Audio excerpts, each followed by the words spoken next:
Hello, I'm Mutiara. And I'm Halima.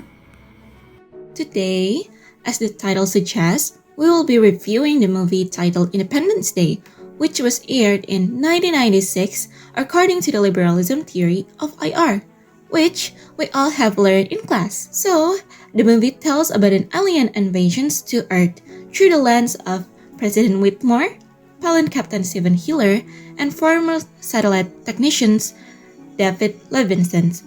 As they discover the aliens' true intentions, initial attempts at communication fail as the aliens' advanced defense repel human attack.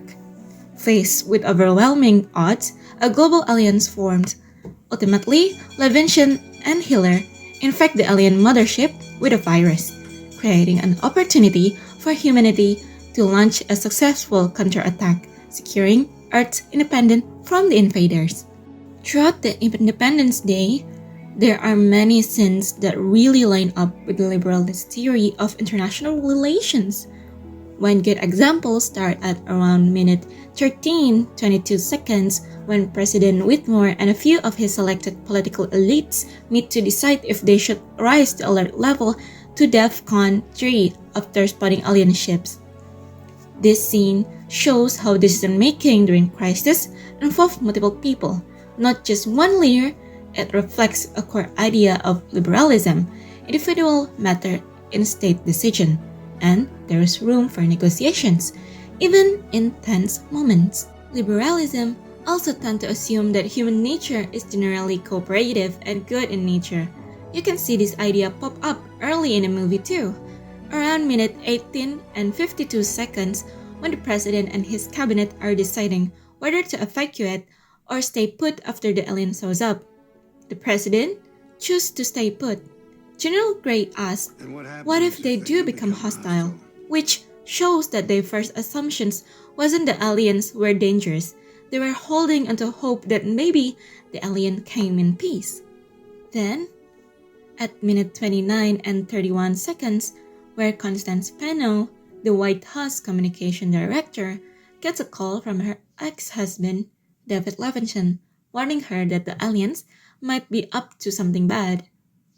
Her response was, "You're just being paranoid." That again reflects the liberal ideas that humans are cooperative in nature. In minute 29 and 49 seconds, the President Whitmore addresses the public that he and his team will stay at the White House and try to communicate with the aliens. This connects to the liberalist view that communications and cooperations are key, even in dire situations, to prevent further escalations. Another moment that stands out is at minute 13 and 52 seconds when a character says, "I really don't think they flew 19 billion light years to come down here and start a fight and get all rowdy." It highlights the belief that even the aliens wouldn't come all the way to just start a war, reinforcing their hope for peace. Later at 42 minutes and 46 seconds, the movie shows a news report about how the military tried to use a visual communication device attached to a helicopter referred to as the Welcome Wagon to talk to the aliens. This Welcome Wagon was a serious attempt at peaceful communication, which unfortunately did not end well since the aliens attacked and destroyed a whole city that night, as shown at 46 minutes and 15 seconds in the movie. But the effort still reflects the liberalist idea that dialogue and diplomacy matters. Fast forward after they've captured a living alien, and after all the destruction which the aliens have caused, the president tries again at 1 hour 31 minutes and 6 seconds. He says, "I know there is much we can learn from each other if we can negotiate a truce. We can find a way to coexist. Can there be peace between us?" To the alien captive, showing how he's still looking for a peaceful resolution despite everything that has happened. When he follows up with, "What is it you want us to do?" it shows a willingness to bargain, to figure out what the aliens want so they can maybe reach some kind of agreement. And then there's the democratic peace theory, or the idea that democratic states are less likely to go to war with each other and more likely to cooperate. This is also present in the scene at 1 hour 50 minutes 6 seconds when soldiers from Iraq, Europe, Japan, and other parts of the world all respond to America's plan to take down the alien shields.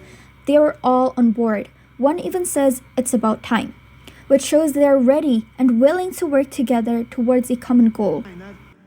Finally, the speech from President Whitmore at 1 hour 55 minutes 38 seconds before the big counterattack.